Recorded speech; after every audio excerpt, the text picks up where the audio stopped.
Press the bell icon on the YouTube app and never miss another update. It was my turn to recite. अब मेरा समय था recite करने का. What would I not have given to be able to say that dreadful rule for the participle all through very loud and clear and without one mistake. तो मैं सोच रहा था कि मैं participles के rule कैसे बोलूंगा, मुझे तो याद ही नहीं है. But I got mixed up on the first words. मैं पहले ही confuse हो गया. And stood there, और वहीं खड़ा रहा, holding on to my desk. मेरी desk को पकड़ के, क्योंकि मैं डर रहा था. My heart beating, मेरा दिल जो है जोर से धड़क रहा था. So that is a very usual condition. When teacher asks something and if we are unable to answer, then we feel frightened usually. And not daring to look up. मेरी हिम्मत ही नहीं हुई कि मैं नजरें उठा के देखूं. I heard M. Hamel say to me, मैंने सुना कि M. Hamel ने मुझे कहा, I won't scold you little Franz, मैं तुम्हें डांटूंगा नहीं. You must feel bad enough. तुम्हें खुद को ही बुरा महसूस होना चाहिए. See how it is. देखो मैं तुम्हें बताता हूँ. Every day we have said to ourselves, bah, I have plenty of time. हर दिन हमने खुद को कहा कि अरे बहुत समय है, आज नहीं तो कल पढ़ लेंगे. I'll learn it tomorrow. मैं कल याद कर लूंगा. And now you see where we have come out. अब देखो हम कहाँ आ गए हैं. That's the great trouble with Alsace. She puts off learning till tomorrow. यही Alsace के लोगों के साथ प्रॉब्लम है. ये सारी चीजों को कल के लिए टाल देते हैं. She over here means the people of Alsace. Now those fellows out there will have the right to say to you. अब वो लोग जो आएंगे, कौन लोग? Germans. वो तुम्हें कह सकते हैं. क्या कह सकते हैं? How is it you pretend to be Frenchmen? तुम तो बड़ा दिखावा करते हो कि तुम Frenchman हो. And yet you can neither speak nor write your own language. कहने को तो तुम Frenchman हो, लेकिन ना तो तुम्हें बोलना आता है अपनी मदर टंग, ना ही लिखना आता है. But you are now the worst, poor little France. लेकिन तुम ही सबसे बुरे नहीं हो. We have all a great deal to reproach ourselves with. Reproach means scold. हम सभी कहीं ना कहीं गलत हैं. कैसे? Your parents were not anxious enough to have you learn. तुम्हारे पेरेंट्स भी कई बार इतने चिंतित नहीं थे तुम्हें पढ़ाने के लिए. They prefer to put you to work on a farm or at mills so as to have a little more money. वो क्या करते कि तुमको मिल्स में काम करने के लिए भेज देते, थोड़ा बहुत और पैसा कमाने के लिए. And I have been to blame too. मुझे भी ब्लेम करना चाहिए. Have I not often sent you to water my flowers instead of learning your lessons? कई बार मैंने तुम्हें गार्डनिंग के लिए भेज दिया, लेसन्स ना पढ़ने, लेसन्स छोड़ के तुम्हें गार्डनिंग के लिए भेज दिया. And when I wanted to go fishing, did I not just give you a holiday? कई बार मैं जब खुद फिशिंग करने चाहता था तो मैं तुम्हें भी छुट्टी दे देता था. तो केवल तुम गलत नहीं हो, पेरेंट्स भी गलत है, मैं भी गलत हूँ. Then from one thing to another, M. Hamel went on to talk about French language, saying it was the most beautiful language in the world, the clearest, the most logical, that we must guard it among us and never forget it. फिर उन्होंने कहा कि French language जो है इस दुनिया की सबसे अच्छी और logical language है, because when a people are enslaved, as long as they hold fast to their language, it is as if they have the key to their prison.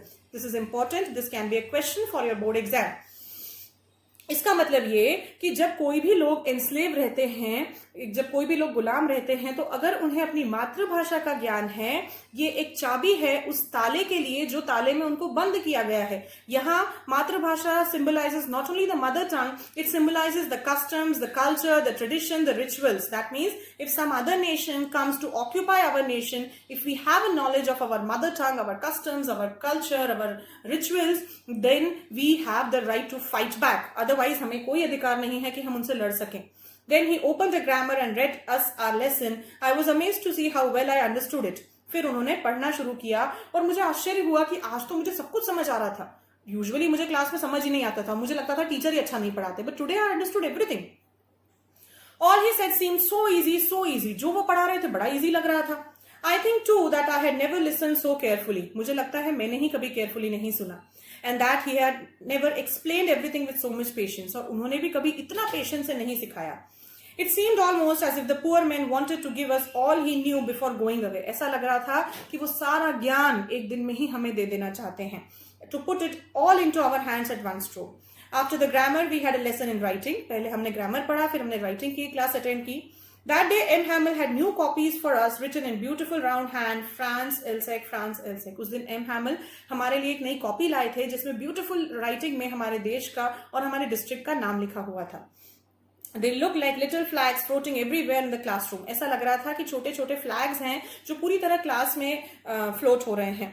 Hung from the rod at the top of our desks. You ought to have seen how everyone set to work and how quiet it was. आपको देखना चाहिए था कि कैसे हर बच्चा पढ़ रहा था और कितना quiet था. Usually when we are in the class there is a lot of disturbance. Every now and then the teacher has to tell the students to be quiet. Usually, पर यहाँ चीजें बहुत अलग थी. The only sound was the scratching of pens over the paper. एक ही sound था pen का पेपर पे. अब इमेजिन कितनी शांति होगी कि पेन की भी आवाज आ रही थी. Once some beetles flew in. Beetles are some flies. कुछ इंसेक्ट्स जो है अंदर आए, फ्लाइज आए, उन पे किसी ने ध्यान नहीं दिया. But nobody paid any attention to them, not even the littlest one who worked right on tracing their fish hooks as if that was French too. On the roof, the pigeon cooed very low and I thought to myself, roof पे, छत पे pigeons की आवाज आई और मैंने अपने आप से कहा, will they make them sing in German, even the pigeons? This is a sarcastic comment. एक sarcastic comment है. फ्रांस सोच रहा है कि क्या इन pigeons को भी कहेंगे कि तुम भी जर्मन बोलो कल से? So this shows the anger, the frustration of France.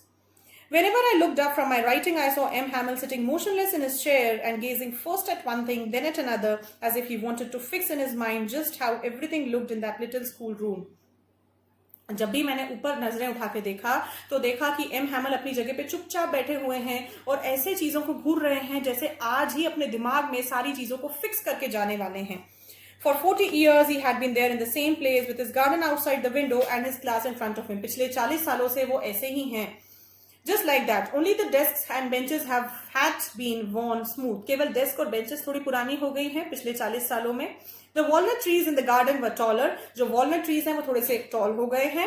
And the hope vine that he had planted himself twined about the windows to the roof. और जो hope vine उन्होंने plant किया था वो थोड़ा सा बड़ा हो गया है. How it must have broken his heart to leave it all. कितना दुखी हो गए वो ये सारी चीजों को छोड़ के जाने में. The poor man to hear his sister moving about in the room above packing their trunks. ऊपर के रूम में उनकी जो बहन है वो सारा उनका सामान पैक कर रही है और उनको उसकी आवाज आ रही है तो कितने दुखी होंगे वो. For they must leave the country next day. कल उनको देश ही छोड़ के जाना है. But he had the courage to hear every lesson to the very last. लेकिन उनके पास करेज था कि आज भी उन्होंने पूरी क्लास हमें पढ़ाया. After the writing we had a lesson in history and then the babies chanted their babe bee bo boo. So then the babies were chanting their lessons. Down there at the back of the room, old Hauser has put on his spectacles. वहां पे old Hauser ने अपने spectacles लगा लिए थे.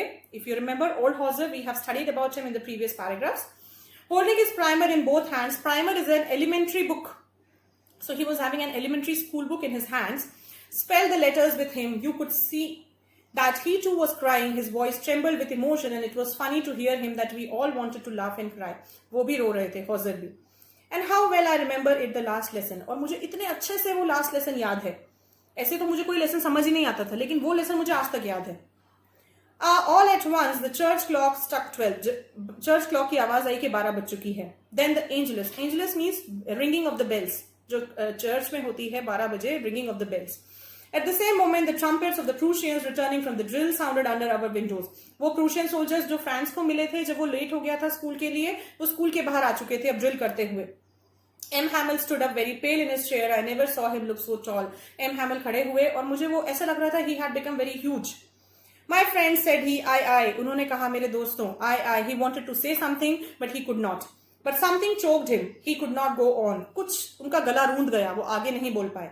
Then he turned to the blackboard. फिर वो blackboard की तरफ turn हुए, took a piece of chalk and bearing on with all his might he wrote as large as he could, Viva la France. Viva la France means long live France. वो turn हुए, उन्हें blackboard पे लिख दिया Viva la France. उनके पास हिम्मत नहीं थी कुछ भी कहने की, इमोशंस के कारण उनका गला रूंध गया. Then he stopped and leaned his head against the wall. फिर वो रुक गए और उन्होंने अपना सिर दीवार से टिका लिया. And without a word he made a gesture to us. School is dismissed, you may go. उन्होंने कुछ भी नहीं कहा और इशारे करते हुए कहा that you may go. With this the lesson is over. अब हम एक animated summary पढ़ चुके हैं, full detailed summary पढ़ चुके हैं.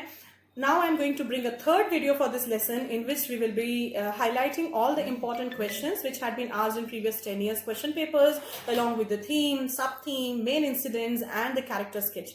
इसके साथ ही मैं एक और वीडियो लेके आने वाली हूँ आपके लिए जिसमें हम लोग डिस्कस करेंगे changes in class 12th English core question paper and the deleted lessons which is going to be very very important for all of you over there. So please like, share and subscribe to my channel and forward it to as many people as you can so that the knowledge gets spread. Thank you.